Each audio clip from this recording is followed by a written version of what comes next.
अस्सलाम वालेकुम दोस्तों, मेरा नाम है हसन अली और आप मेरा यूट्यूब चैनल देख रहे हैं हसन टीवी। दोस्तों आज की जो न्यूज़ है वो सैड न्यूज़ है। वज़ीर आज़म पाकिस्तान इमरान खान के बारे में उनके जो है कोरोना हो चुका है। तो पूरी न्यूज़ जानने से पहले जो न्यू दोस्त हैं वो चैनल को सब्सक्राइब कर लें और घंटी के बटन को दबा दें।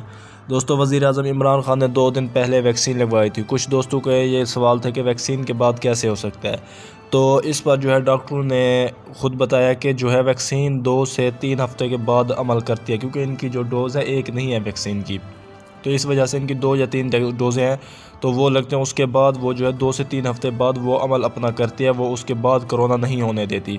इसलिए वैक्सीन जो है करेक्ट है। लेकिन वज़ीर आज़म इमरान खान जो है जिस दिन उनको वैक्सीन लगी उस दिन अलामात थी उनको, लिहाजा इस बेस पर उनका टेस्ट किया गया, जिस वजह से उनका टेस्ट पॉजिटिव आ चुका है और उनकी बीवी का भी पॉजिटिव आ चुका है। तो अभी जो उनसे 2 लोग मिलते रहे हैं तो उनके भी अब टेस्ट होंगे, तो देखते हैं क्या न्यूज़ होती है। अल्लाह पाक उन्हें सेहत अता करे, अल्लाह पाक अपना करम अता करे हर मुसलमान पर, हर इंसान पर। तो मिलते हैं नेक्स्ट वीडियो में। अल्लाह हाफिज़।